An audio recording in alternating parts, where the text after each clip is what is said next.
AviaDev brings you SkyHeroes. These heroes are slightly different. They don't possess any superpowers. They are not going to save the world. But if you're interested in aviation and you need a little break from all the negative news, they might save your day. Because they breathe the aviation industry inside out. They have decades of experience in the business. They have an opinion, and they are not afraid to use it. SkyHeroes. And now your host.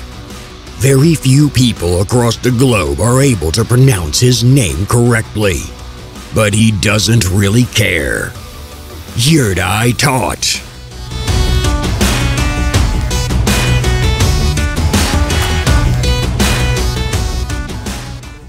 Welcome again. Welcome to Aviation Talkshow SkyHeroes, brought to you by AviaDev. For those of you who don't know me, my name is Untitled. I'm the Managing Director at AviaDev Europe, and this is our third episode of our Aviation Talkshow. Without further ado, let me welcome our SkyHeroes. John Grant, welcome John, back again. Partner at Midas Aviation, the engine behind AviaDev Consult, Chief Analyst at OAG, and a dedicated supporter of a nice little Premier League football club. Thank you very much, Uri. Welcome Max as well, CCO and co-founder and CH Aviation, a true avgeek with a special place in his heart for some of the weirdest aircraft you can think of, including the Yak-40. Hello, Max. Hey, Uri. Right now, my favorite is the LED 410. I flew that one last week. So that's the coolest right now. Let me change that for the next episode.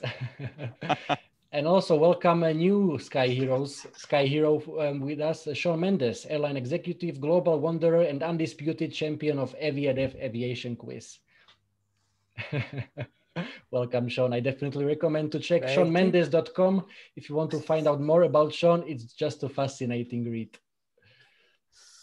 So welcome, gentlemen. Before we jump into the first topic, just a quick question to all of you. This is a week also where ITB Berlin is taking place, one of the largest global tourism shows, which before obviously was a different thing as it is today. Actually, it's taking place for the first time online, not physically this year. So I'm not sure about you, but I'm really starting to miss those, even mega shows, those old days when we were able to meet physically. Also, Paris Air Show is canceled for this year as well. So how about you? You feel also nostalgic? You miss those shows as well? Yeah, I think it's a bit of a shame they're not there, isn't it? I think we're getting ever closer, Uri, to reality returning. And, you know, ITB, fingers crossed, will be there next year. Farnborough will be there in 2022. So, yeah, there is light at the end of the tunnel. On ITB, I have a mixed feeling. So, yes, I miss, because it's like a big class reunion, right? So, yes, I miss the people, talking and the beers. My feet don't miss it. Yeah. So all this, I don't know how it is for you, but this walking at ITB, that almost killed me every year. And I was really looking forward to take one of these e-scooters this year to drive around there. But then I've been heard they are banned from the facility. So maybe that is the part where they are starting to finally, embrace technology as well. I think if everyone at ITB would drive a scooter, that would be awesome. Yeah. I'm going to differ on this point, and I don't think that you're going to see a full-scale recovery of any of these shows to the extent they were. I think the hybrid event module, where some people are on site and most people are going to be, sitting at home and doing it, is going to be it. That is going to be the new reality. And in fact, it should have come a long time ago. It's just that the explosion of low fares and the explosion of easy travel made the air travel component of it easier for people to do than the technology. But I think over the last year, the video conferencing and the e-conferencing technology has improved to the point that certainly the shows will exist and certainly there will be people who attend them. But I think you're going to see all of these develop into a hybrid model over the next few years. I mean, it's just going to be the necessity to survive. Sure, I think you're right. And that's really the thing that's so frustrating about those shows is how much is spent on the exhibition stands and all the visual activity. You know, there's hundreds of thousands that are spent, you know, and that really has got to a point where it become excessive and to a point of where it was obscene. But, you know, digital is an alternate and obviously works. Sometimes the quality is not very good. I mean, we're talking to a guy now who seems to have a white hat on his head. You know, that doesn't work very well. That's what I wanted to say. I heard they had some troubles, especially on the first day, and the ITB that this meeting system didn't really work. So hopefully they managed to fix it. I don't know how to say this. I'm obviously the youngest on this thing here, but I actually hate those networking events where, you know, it's parts are either like these hybrid events, like you're either there or you do it virtually. But I think mixing it together and saying, okay, we do one physical and then, you know, there's a virtual attendance as well. That just, for me, that doesn't, you know, that's like Air Berlin. That's like you're either a low-cost carrier or you're either a long-haul carrier, right? But every time I hear hybrid, that's like all of my hair stand up, because that's like, you know, do it either that way or do it the other way, but not try to. I haven't seen this perfect hybrid event yet, and maybe that's only my own experience also internally here in the company, because I always have these airline industry courses where we teach our people here, and some obviously can be in a room and some are joining from somewhere. And me being as the, you know, I'm like this guy, when I'm in a room I want to sense my opposite, right? Because and you can't do that with virtually. I don't know, are they sleeping off, you know, do I need to tell a joke now so they're all coming back, or, you know, so I'm really not. They will probably do that. I would just, from my personal experience, I would totally argue against that. Do a hybrid event, do either an on-site event or do it a full virtual event, but don't mix it, you know. Max, do you give that training course to your employees? I give it mainly to myself, to educate myself. That may well explain a lot. Yeah, but I always have a seat for you, John, if you want to join as well. You know? I'll be there. Before we dive in too much into the training courses by Max or event industry itself, let's fly back to aviation, and let's start with our first topic, which is obviously related to Max. So, and I will also launch the first poll. So those of you who are with us live today, let us know what you think. Would you be okay to fly on a Max of course, I'm talking about the Boeing plane, which is now coming back to the skies all over the world. I see you are already voting. So before I will share the results, so obviously, Max, you have to be the first one to address this topic. So what are your thoughts on, would you be okay to fly tomorrow on a Max? No, actually not. Well, as everyone knows, I'm not afraid of flying at all. I've been flying, I don't know, Ilyushin 86, Tupolev 134s in Syria, and etc. But my personal opinion on this is that I am always trying to avoid brand new planes. There's some obsession I have personally. So I always like, you know, let someone else try and test it. And, you know, if after about 5 years, I'm happy to board these planes, but I haven't been on a Dreamliner yet. I haven't been on an A350 yet. I haven't been on the Max yet. I've been on the 320 Neo, that I admit, but that was also about last year for the very first time. So I'm really like, I'm trying, for whatever reason, I'm trying to, you know, I'm more happy to board a 30-year-old 767. That's my opinion on that. So that was the answer I was missing. Let someone else try it out, and then, you know, I hop on it at some point. Yeah. Very interesting. More than 50%. Yeah, more than 50% people who are with us today agree with you. So that's quite interesting. I was expecting more. Yeah, Shawn? I think Max is the perspective he's taking is a very much a first world problem, where you actually have a choice between which aircraft type would I like to fly. I mean, if from an African perspective, your choice is fly on the 737 Max, should it be available, of course, or ride a horse. And I think that most people over here are not going to be particularly worried about that. And also, to put it in a bit of perspective, flying on the 737 Max is still safer than driving.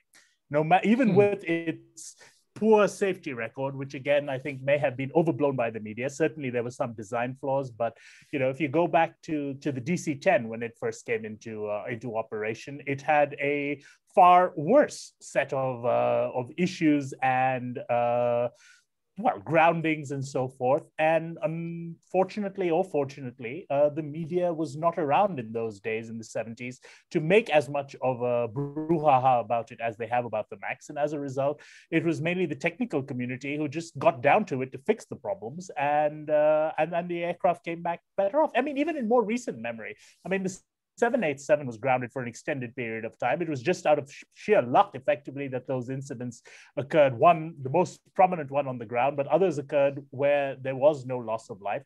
And again, the issue was solved and the aircraft returned to service. And I think in due course, probably in the next year or so, especially if they rebrand the aircraft, people won't remember the aircraft MAX, although they probably will remember this MAX. I'm sure. John, your thoughts? Yeah, well, firstly, I mean, Max human. I think you could get a job working for BA and IAG because their procurement strategy around fleet has always been don't buy brand new, let it be elsewhere. Yeah, which has been very sensible. But I think the more interesting discussion is the reputational damage that is being undertaken to Boeing at this moment in time.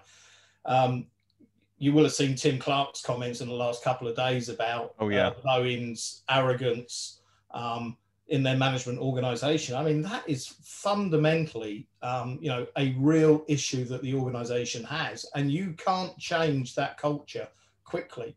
I would love to know, and I will find out because I'm interviewing him in a couple of weeks, whether someone from Boeing picked up the phone to him straight away and said, we need to have a chat, don't we? But I think it's as safe as any other aircraft. This aircraft is under the microscope, and unfortunately, as Shawn says, we live in a global world where news travels faster than ever. We've seen one incident where it's already returned. But I think it's the stuff around it that's more fascinating. The aircraft's safe. The Chinese haven't approved it for service. I think that's funny. It's hilarious. That's just politicking as well.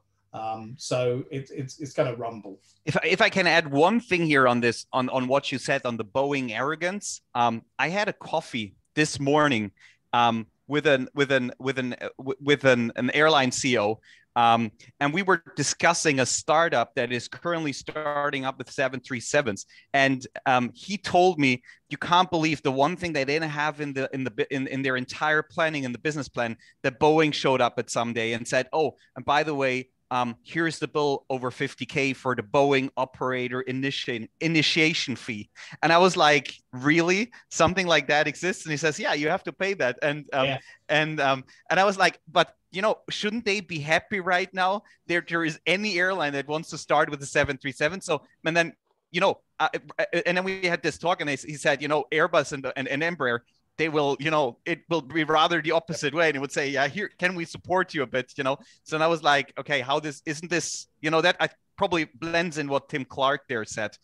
I don't think they've heard the bell yet. And Max, and if you've ever actually dealt with Boeing as an operator, you'll realize just how incompetent they are.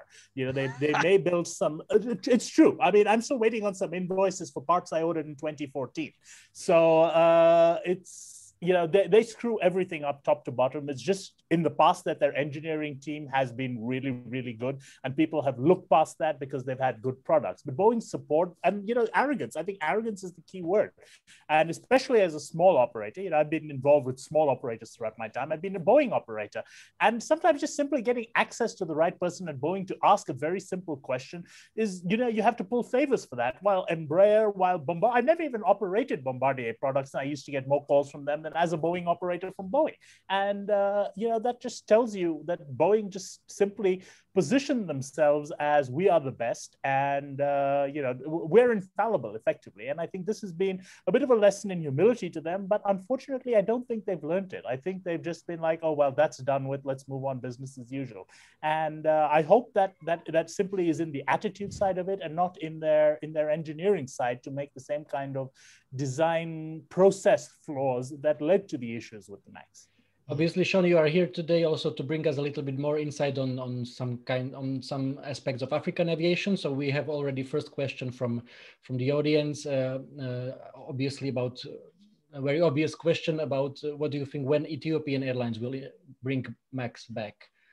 Obviously, this will be a big milestone for confidence in the aircraft, and obviously, I have to stop talking obviously all the time.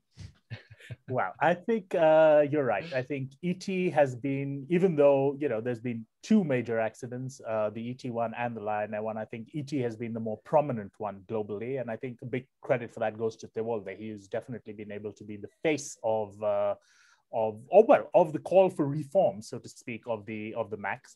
But I think it's also, he's on record as saying ET will be the last airline to ever fly the Max again. He can't really back down from that, even though they have reached their settlement with Boeing. So effectively, he has legally backed down from that. But I think the key thing from ET's perspective is that they're under no pressure right now to return additional capacity into service. They have probably nobody's. Well, especially with ET, because they've got a whole host of modern, new wide bodies, primarily leased, so they have to put utility on these aircraft.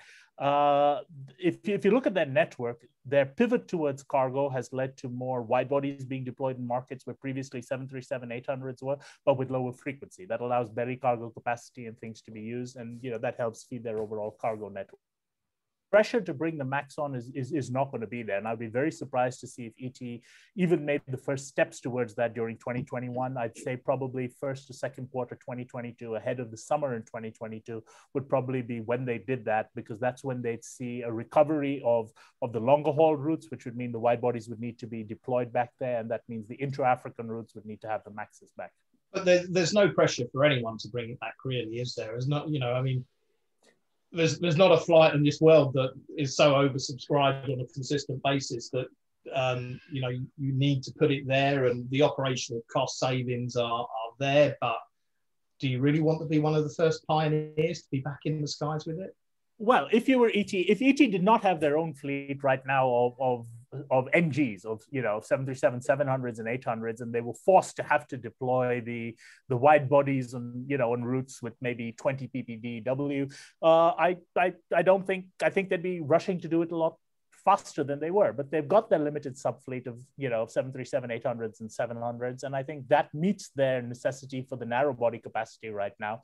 While in the more trunk markets, higher the wide bodies with lower frequency is serving it as well. But that will change. I think every airline is different. If you were an exclusively a 737 Max operator, you'd be rushing to put that damn thing in the air right now, regardless of the safety issues that may be perceived by the public. The aircraft is safe. That's great. Let's get the damn thing flying again. We can't just sit on it.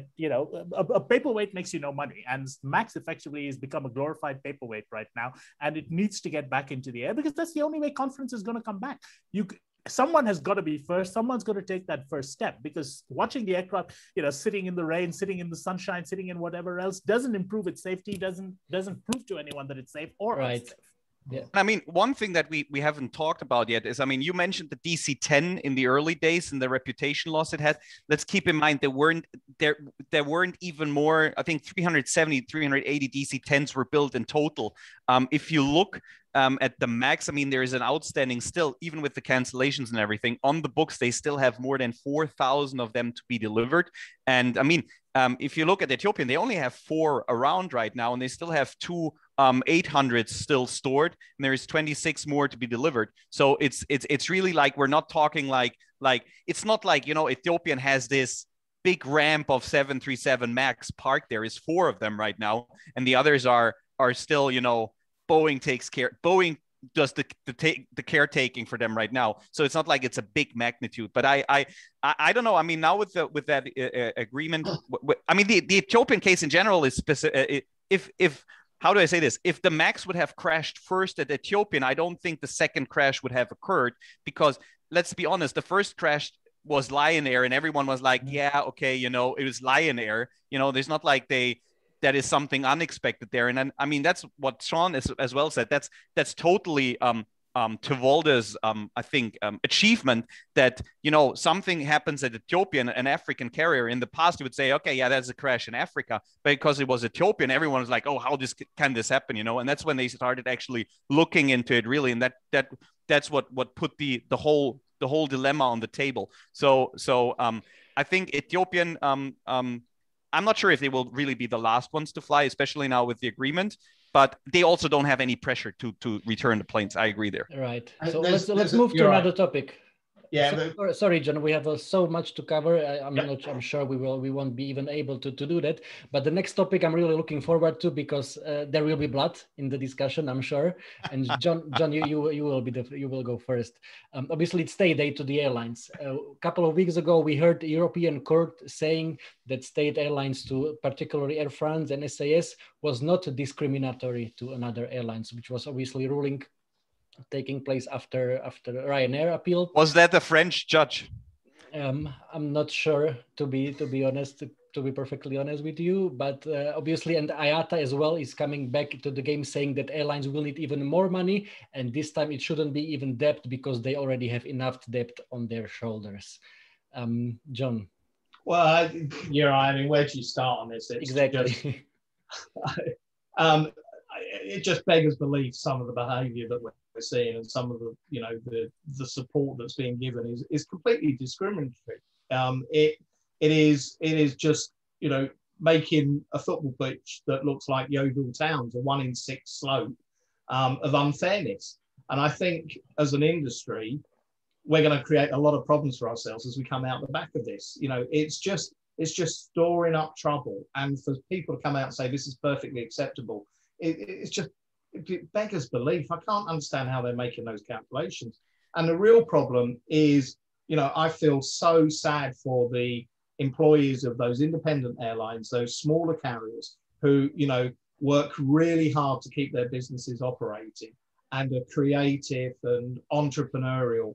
And then you get the rug pulled from underneath you, and the fat cats continue to survive, and they make interesting noises and say we've made this efficiency, we've cut 10% of our staff.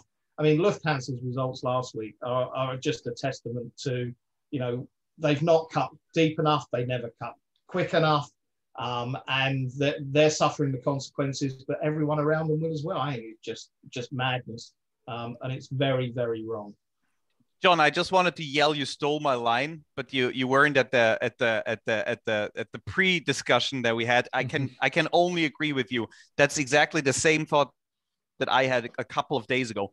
Having worked for an independent airline myself as well, right now what happens is we're discouraging, these measures discourage independent investors, independent airlines, hardworking airline professionals that are not affiliated with any airline that is government owned. I mean, as you said, you're putting all your life in there. You work very, very hard, and everyone talks always about this level playing field. I mean, come on, that's total bullshit. 5 years ago, the US carriers, the European carriers were all hacking on the Middle Eastern guys and saying, yeah, it's not a level playing field, whatever.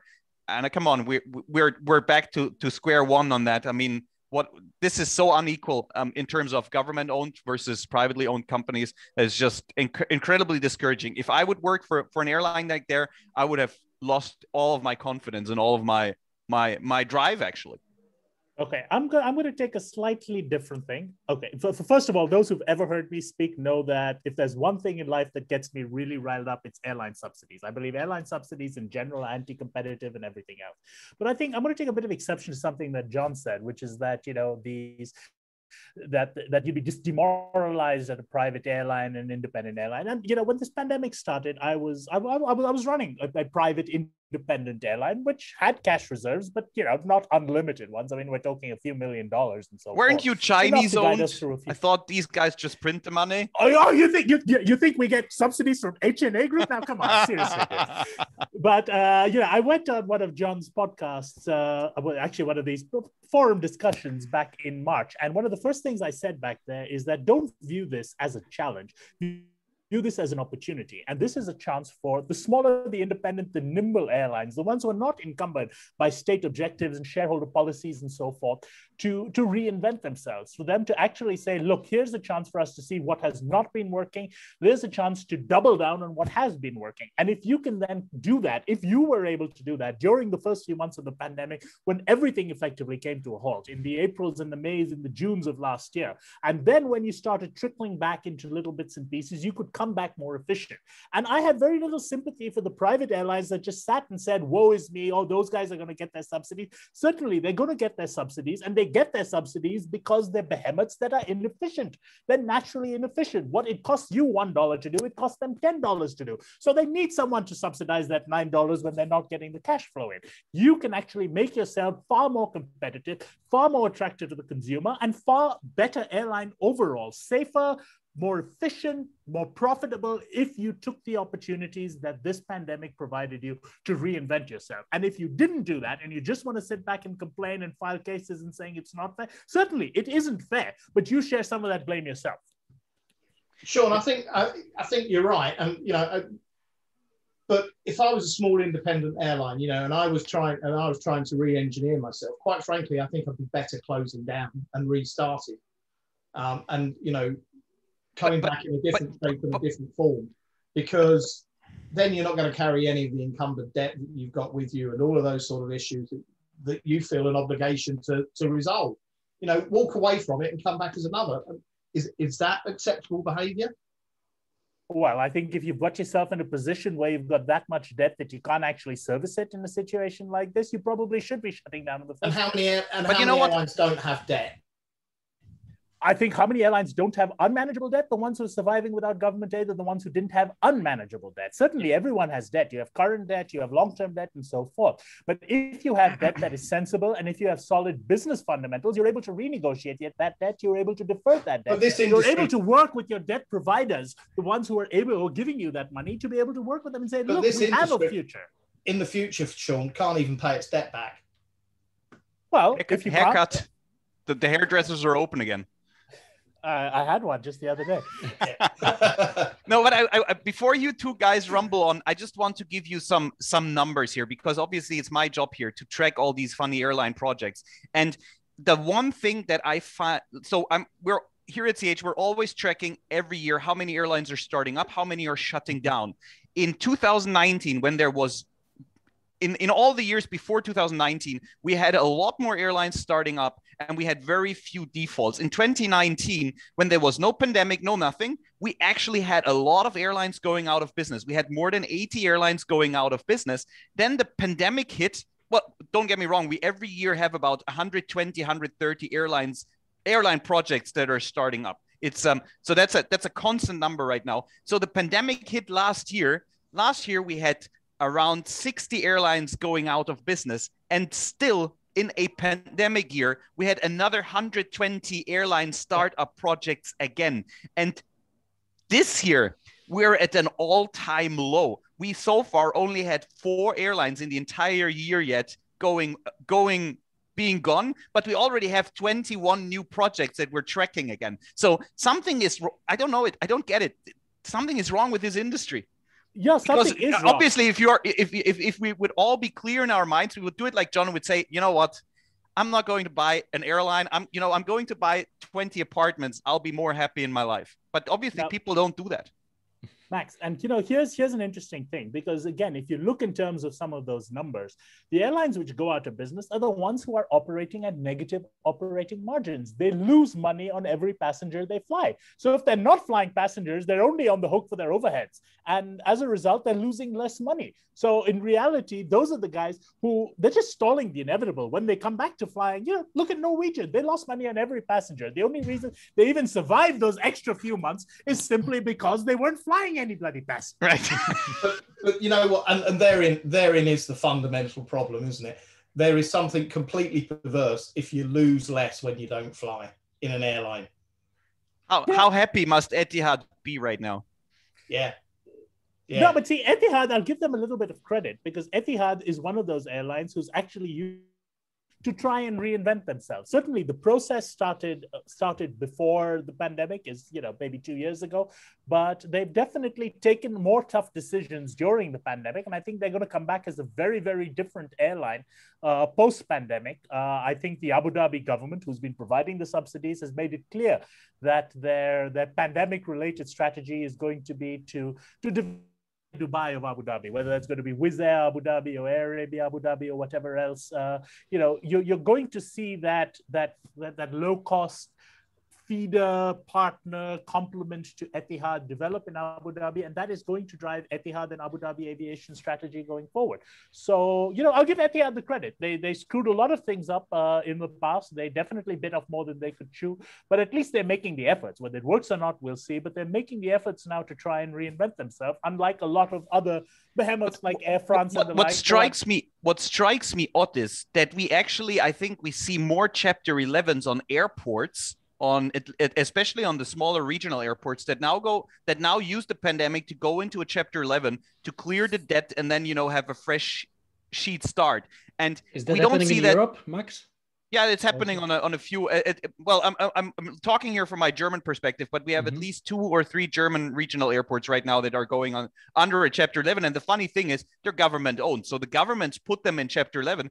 So what I don't get is, so why are the governments okay with putting regional airports into Chapter 11, but they don't do that with the airlines? Because let's be honest, that would have been a fantastic year. No flying, you could have run a fantastic Chapter 11 or whatever, done your restructuring, get anything set up again, and then you're ready for a new start. And very few people do that. And I that's what I thought actually would have been if we're all armchair CEOs here, right? Like we are armchair immunologists and virologists and whatever is out there right now. Football coaches, and armchair vaccine rollout planners. But if I would have been Lufthansa, I would have just done a freaking Chapter 11 instead of now they have to deal with all these union things again. I mean, the best example is TUI Fly, where the pilots didn't even in a pandemic didn't say, yeah, we're not happy with the cut, and they're the best paid in all over Germany. I would have just TUI in general is in such a bad shape. Why don't they just do a Chapter 11? Instead, they're getting billions from the governments. I just don't get that. Why would you do that? I mean, these people sit at home anyway. It's not like you make anyone unemployed. Let's look a little into the future a little bit. What do you think, John, will happen following on what Ayata said? Can we expect more bailouts, more money flowing in from governments to the airlines, yes, especially in Europe? Yeah, loan guarantees, I think, is the words. It's the underwriting of that loan or the guarantee of being the last lender. I think that's the more likely scenario. But we sat here this time last year and airlines were going to have fireside chats with their investors and sort of looking, saying, oh, it'll all be over in 6 months or it'll all be over in 3 months. And then it got to sort of July and it was, or we might need some money to take us through to October, November. And come September, it was, we need a lot of money to get us through. And I think there is another tranche of that happening. And it's all related to the recovery. I don't see it being as dramatic as perhaps people expect. I do see a huge pent up demand, and there will be a spurt of travel. But then after that, it will be a bit like the tide has come in, lots of travel, and then the tide will go out, and consumers will perhaps settle back down, and we won't. What worries me a bit here is that we will not have a instant ramp up everywhere. So what will happen is that some markets will just open up earlier than others. And because this ramp up will go over a certain period of time, I think that the really interesting part will be how much fight will there be for these markets that open up, right? Because that's what we've seen last summer already. The markets that were open, everyone flocked in. And so if Spain opens up now, or Israel, or the UK market in general, because everyone is vaccinated, all of the airlines will rush into that. So there will be a pretty long period where no one will make money, but everyone will fight. And that will, I think that's when, once we start opening up, at least here in Europe, I think that's when it will get really interesting to see, okay, which ones of these airlines will actually run out of money before there is the market back to a level where it's actually sustainable for all of them. pent up demand is going to be like a global Mexican wave, isn't it? You know, it's going to ripple around the globe and come back around the other side. But it's you're right. It is not going to be a consistent return, and it's going to be so variable. And do airlines chase that pent up demand and the wave? Yeah, good. We discussed also startup and the tendency to still coming up with projects for new airlines. So Shawn, can you give us a little bit of overview of what's happening in Africa? So at least I am aware of two quite interesting projects in Africa. Actually, one of them is already flying, and that's Lift down there in South Africa. And another project which has been discussed quite a lot on the African continent in the last couple of months is Green Africa in Nigeria. So what's happening down there? Well, you know, you've highlighted two of the private sector initiatives in Africa. Of course, Africa also has a whole host of government-led initiatives for great ones, for foundation, for growth, for expansion, for everything else. But let's start with Lift. Lift's an interesting concept because it's not actually an airline. Lift is actually the rebranding of an existing airline, an ACMI operator, which was Global. Effectively, Global made their money with their A320s, providing them either on UN kind of work or, more importantly, to the South African domestic airlines to provide ad hoc additional capacity. Obviously, that market went away, you know, as the market shrank. So Global had the capacity, and effectively, they just had to put a brand on it. So that's effectively what Lift is. They're taking an existing airline, putting a new brand on it, and selling tickets. I don't expect it to be a long-term business model, and I don't think they even intend for it to be a long-term business model. It's something that can be profitable right now, especially with the two biggest airlines in South Africa, that was SAA and Comair, were both in bankruptcy and suspended operations at the time Lift started in October. And you know, there was an opportunity, they seized it, and I think they're going to ride that wave as long as they can. And you know, good for them. I've got respect for Gideon Novak. Slightly less respect for Global and their team, but you know, they're flying, they're safe, and they're getting it done however it makes sense for them. With regards to Green Africa, yes, that's I won't even say the $1 million question, because I think we're talking of billions of dollars in question. For the benefit of people who don't quite know the Green Africa story, they announced in 2018 they were going to order 100 737 Maxes, the largest ever order from an African operator for Boeings. Then in 2020, they changed their mind and said, all right, we're not going to order 737. Well, they didn't say we're not going to order 737. They said, we're also going to order 50 A220s, and we're going to take delivery of them in the next 6 months. Then later in the year, they said, oh, you know what? We're not going to actually take delivery of those. We're going to lease some A220s and start operations in August. And most recently, I believe they've said they're going to start domestic operations with 3 turboprop ATRs. So, you know, I think that is very much a case of marketing hype over operational progress. You know, they're 3 years later than they intended to be. They have all the big names. They have big name CEOs, COOs, CFOs, board members. I mean, truly, their board members are more impressive than, you know, than I know what they were lacking. They were lacking you.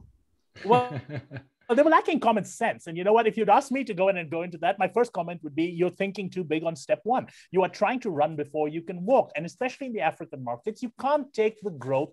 I've started 3 African airlines myself. Okay, they've not all been entirely successful in the long run, but I've learned the lessons of the startup. And the main thing in the startup is you don't look at step 5. Yeah. Certainly, you know what step 5 is and you point in that general direction. But if you really think that an African airline and that Africa in general has enough traffic to sustain orders for 150 aircraft on a planned delivery schedule that you set up today, you're a fool. You don't. I mean, the most hilarious thing is when you go to their website, the first thing they brag about is how great their uniforms look like, right? And that's the thing. How much did they, you know, they spent more on that uniform rollout than most African private sector airlines have in overheads the entire month. And that's what shocks me. They're coming close to $1 million a month in overhead. And that has been going on for how many months now? Just look at how many people they're hiring. Plus, their social media. You know, we've hired this new toilet cleaner. Here he is over there, and we're sending him to France for training. Everybody seems to go to France for training. Shawn, is this money laundering? I don't think so. I think that, from the bit of research I've done, I've tried to find out more about them. I've even tried to contact the principals involved with them, but they politely rebuffed me by saying they don't want to talk to me. So screw them. I think, the founder of it, he's a youngster. He's in his 20s. His CV is pretty impressive. He's done internships at investment banks, internships at American Airlines. And I think he's a Nigerian living in the US. And I think he saw an opportunity. And the opportunity does exist. I mean, anybody who knows even the smallest thing about the airline industry knows that there are opportunities in Africa. And Nigeria in particular, being the largest economy in Africa, being a country where there's very poor ground transport options and a growing population, there is an opportunity there. Now, I think he saw it. He saw his experience in the US and said, let's take a startup kind of model that works in the US and bring it into Nigeria. And certainly that it's got all the flash, it's got everything else with it. But if you bring that in without the substance, and for 3 years now, there hasn't been the substance, people are going to get skeptical. And is that really, I mean, Shawn, is that really the right? I mean, yes, I mean, having an African JetBlue, that is probably a cool story. But isn't the product that you need in Africa, isn't that more like first a reliable service and actually with just being on time, being on something that actually fits your audience in terms of pricing. So I think that's the next evolution once you have a really sophisticated system already. I mean, I can't wait for my email to arrive in my Dropbox, from a Nigerian aviation investor. Yes, with 10 million. 65 million in a bank account. Look, this is Furnace Air all over again, isn't it? I mean, that silly man started in a very, very similar fashion and now he's selling aftershave in an outlet mall. I mean, right, yeah, the world has moved on a bit. Why do they get so much voice? Is that because there is no other news, or because? Yes, I think that's one of the reasons. I mean, there was this Croatian startup in the news all over as well called Prague USA, whatever, on some funny project that wants to fly with A350 from Dubrovnik to US and whatever. I mean, you look at this for a minute and you're like, yeah, not going to happen. But it gets a lot of media coverage right now because there's nothing else going on. The one thing, and I'm jeopardizing Yurai's moderation here completely again. The one thing that I find a lot more interesting, and that's where I wanted to hear Shawn's opinion on it. The only scheduled carrier that went out of business this year is Air Namibia. So that's a completely voided market now. What chances do you see there in Namibia? I think there is opportunity in Namibia. Namibia has got two distinct markets. Namibia has got the domestic market, which is obviously, I wouldn't say reserved for Namibian carriers, but effectively right now you've got to have a Namibian subsidiary or something like that, which is of limited size, but is very lucrative. If you look back at Air Namibia's own routes, the only routes that actually made money with them were the E135 domestic routes from, I think, Ondangwa, Swakopmund, and a couple of other places like that. So definitely there is an opportunity there. And I think someone like West Air, who's already an incumbent in that market, is going to be the ones to move. Well, I mean, the story from that market. The story why they went bankrupt is internally, at least in Namibia, they say because they didn't pull out of the Frankfurt route early enough. When, I think long haul is that because they just can't keep up with, Qatar and Turkish and whoever is, having a. I think the problem Air Namibia had in that respect was when they made long-term commitments. They shouldn't have made as long-term commitments to those A330 leases as they did. I think that was a huge mistake. They got small reductions in exchange for, I think, 10 to 12-year lease periods without opt-out clauses. But anyway, they effectively locked, when they were the dominant, in fact, if not the only scheduled long-haul operator direct from Namibia, that's when they made those decisions. And the market changed as Ethiopian, as Qatar, as KLM, as all these airlines expanded into Namibia. But naturally, your market share is going to drop from near 100% down to the 50s and 60s. And out of a sudden, you have competition from airlines that are probably a lot better than yourself, right? Shawn, they had. Yeah, go on. Shawn, here's a question that is in the context of Africa. It's an anonymous attendee. I think he's probably the CEO of Uganda Airlines. Hi, Cornwell. And it says, Uganda Airlines, lots and lots of dots. How long do you think it will, brackets, I will last? Personally, I give it 5 years. If it is Cornwell, I've actually tagged him in some comments I've made on LinkedIn here, and my comment was pretty straightforward. Uganda Airlines with a fleet of CRJs trying to run as a regional feeder operation would probably be a template for how a state-owned airline can be set up. Uganda Airlines with two A330-800s, which are right now, again, glorified paperworks that aren't even certified, is, well, it has a lot of questions as to its survivability. I know the Ugandan government didn't understand this, because I was running an airline in Uganda when this project first started up. And, I spoke to people at the CA, I spoke to people at the ministry, and I told them, this is a pipe dream. But the instructions were, look, Tanzania is buying 787s, Rwanda is buying A330s. The instructions we have is we must do it as well. And they're making the money available, so we'd be fools not to. And, you can think about the per diem they got by going to Toulouse for 6 weeks for training and things like that. They're not going to say no. All right, let's move to final topic for today. Let's talk global for a while. I was pretty impressed when I saw the article saying that Turkish Airlines is still, even these days, operating more than 600 flights every single day. Obviously, in the article written by our friends at Simple Flying, they also said that this is the official information, that Turkish Airlines haven't received any bailouts. They haven't laid off any staff as well. So what do you think, what will happen on this global map, like Emirates, Qatar? You mentioned Etihad today already. Obviously, all of them are struggling. Looks like it's not really the case for Turkish. John, what do you think? Well, they, before COVID-19, they were amongst the best in class. They were highly regarded. They've clearly now, they've got a much better airport facility. They've got the opportunity to grow capacity rapidly and network rapidly. They've got a good fleet. It's got a mix of short haul and long haul. They've got all of the ingredients to be successful. And more importantly than perhaps that, they do have a very large domestic market as well, whereas many of their peers in the Middle East and EMEA, struggle with domestic connectivity. They're gonna survive and they're going to be around. I think they're going to be a real threat for years to come. They've penetrated African markets very successfully. It's a country that's good at trading. It's got a good brand. I'm full of admiration for them. I think they've done a really good job. Someone at Turkish did a incredibly good job. And let's be honest, Turkish is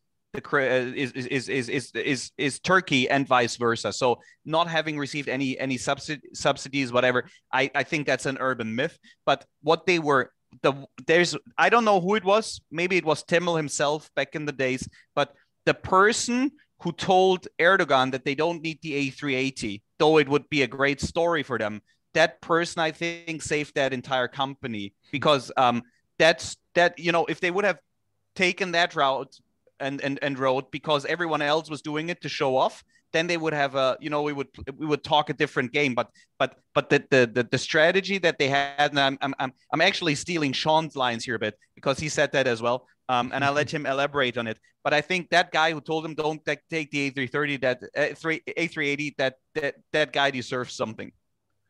Now, and I'll elaborate on this, something we discussed in the rehearsal. And I think the reason why Turkish is best poised to lead the recovery is partly its geographical location. I think that Turkish has the ability of being of the home market effectively being Eastern Europe. And I think Eastern Europe will recover faster than some of the markets that the Gulf carriers have put all their eggs in, stuff like the kangaroo route, Southeast Asia, and so forth.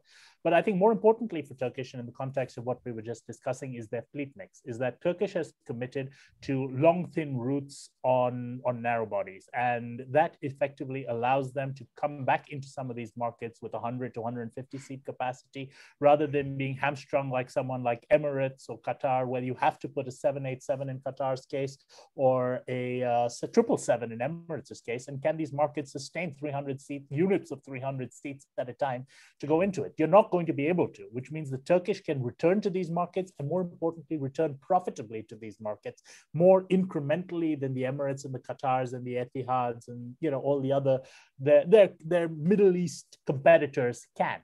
And I think. Yep, Shawn, we lost you for a second. Bandit, am I back? Yeah. Welcome back. Yeah. Okay. No, I was saying that, the markets that Turkish has expanded into, such as Africa with narrow bodies, has enabled them to reinstate service pretty much as soon as the African countries open. Plus, Africa has opened up on a testing regime rather than closing in quarantines and everything a lot earlier than the rest of the world did. I mean, 40-something African countries had opened up on the basis of PCR testing in some form or the other by September last year. And I think every single one of them has remained open, although conditions may have varied. You contrast that to Europe and so forth, and the core markets. It's the consistency that Turkish has had with the markets that they're able to serve has definitely helped them and will continue to help them. If you look at the CIS markets, Eastern Europe markets, African markets, and just the feed that creates in itself is going to be enough to at least keep their head above water, even without the urban myth of subsidies or so forth. And come on, I mean, if anyone believes that the Turkish Airlines may not receive direct subsidies from the state, but I promise you, having dealt with them primarily in Somalia, the politics around anything that Turkey does abroad is driven in coordination with Turkish Airlines. So there is state support, even if there's not state subsidy. Just to put it in perspective, when we talked about this, I started to look up the numbers and let's just to have it in perspective. If we look at next week and what they're transporting in terms of capacity, Turkish is the 11th largest airline on the planet, and their direct competitors like Qatar, Emirates, etc. They're almost half of the size of what Turkish right now produces. So there is already a pretty big gap, and they have a really nice head start there. The discussion more is, or what I will think will be very interesting, is who will be their biggest challenger going forward on this, because obviously I think Emirates will have big problems because the planes are just too big. I would actually bet my money on Qatar. I don't know how you would see that. John, I think you may well be right. I mean, I don't think Etihad would even consider or want to be considered as a competitor at this moment in time. Actually, I didn't even think of them anymore. Yeah, I'm sorry. Well, exactly. I hurt feelings. They profess to be boutique, don't they? So that's absolutely fine. Whatever a boutique is, maybe you can get nice hats in boutiques. Sure. Maybe it's a hybrid boutique. Yeah, maybe it's a hybrid boutique. So I think you're right. It's Qatar, but Qatar is so much larger than the natural market size. And the whole thing about transfer traffic is there any loyalty from the customer around transfer traffic? It's all about price and connectivity. So, that it's just a high risk strategy that Qatar has, and it will always have. Yeah, but, I think Qatar's strategy has actually been interesting. Shawn, I think we need to cut you off for today. You said enough. Okay, but I'll say good things about Qatar. Okay, I think that their strategy has been interesting. It's they've taken a different tact than the Emirates had. Emirates was, these are our markets, let's pause them for a bit and return to them. Qatar was, these are our markets, they're not going to recover as quickly as we think we are. Let's put this capacity into new markets. And I think they've opened 8 or 9 new destinations since the pandemic started. And it's a different way they've approached it, and I think in the longer run, again, their fleet mix is more versatile than Emirates may be, and I don't think they will overtake Emirates, but I think they'll definitely come out of it having closed the gap with Emirates significantly more. But yes, Turkish, I think, is going to be poised to make the most gains out of the pandemic. All right, gents, we're closing up for today. Thanks a lot to everybody joining us. Thanks a lot to you guys, our Sky Heroes, for your time, for your wonderful insights. And before we say goodbye, very quickly, what are you looking forward the most in the next couple of weeks, potentially a month? 11 points would be bloody handy, I must admit. No idea where they're coming from at the moment. But in terms of the aviation industry, I think, we are beginning to see the recovery. I'd like to see more strength in it, but it's the travel passport, the vaccination passport, I think, is the most important thing that we need in the next couple of months. And the sooner we have clarity and we know how it works and how we can all get it, the better for everyone. Absolutely. Obviously, with John having had his vaccination on Monday, the first next week, I'm looking into these progress pictures of how he slowly turns into a crocodile. But besides that, I'm really looking forward to our EU politicians to come up with a fantastic concept on how they're going to open up the touristical markets from May onwards, and let us have a proper fight over sunbeds in Palma. I already prepared my towel so the Brits don't get all of them. Shawn, what do you think? I think that we probably need to be prepared for this to drag on longer than we expect. I don't think we're going to see the recovery happen this summer. I think this summer is already a write-off. You may salvage some of it at the at the bottom end of that market, but I think you're probably going to be looking towards later this year before real signs of true recovery start taking place. So I'm in it for the long haul. I'm happy sitting at home, play with the dogs, do some cooking, and come talk to me in September and October, and I'll say now's the time you can start thinking. Awesome. Thanks a lot, guys. And before we completely say goodbye, I have a couple of invitations for you for our next event. So let me share my screen for a second. Here we go. Next week on the 18th of March, we are doing an event in partnership together with our friends at DoHop. I know John recently interviewed their CEO for OAG podcast, David Gunnarsson. Really great chat. And we have also very interesting speakers on that event from airlines like EasyJet, Vueling, Transavia, Air France. So lots of interesting stuff will happen on the 18th of March. So definitely make sure if you have time to register for this one. Obviously, then in April, we have another event coming in with our friends from Navpass about how to efficiently increase revenues from overflight fee collection, something completely different, in particularly very interesting, I guess, for our friends from Africa. So that's on 15th of April. And the last but definitely not the least, our African event, Aviation Africa, will take place online this June on the original dates, 9 till 11 June, still with the great support from our friends in Madagascar, Ravinala airports, and the Ministry of Transport and Tourism in Madagascar. So you can already save the date, you can already register. We have more than 25 airlines already confirmed. There will be a meeting system completely ready to facilitate those one-to-one meetings online. So definitely make sure you save the date and register for this one. And everything obviously is on our website, aviationdevelop.com, which is powered by Bench Solutions.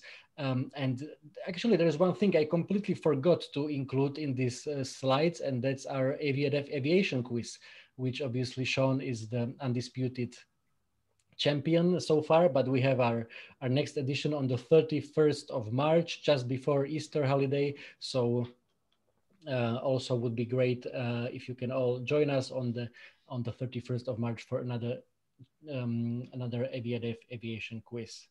That's it for today. Thanks a lot, everyone. Stay safe and stay healthy. Cheers. Thank you very much. Bye-bye. Ciao, ciao. Bye-bye. Bye-bye.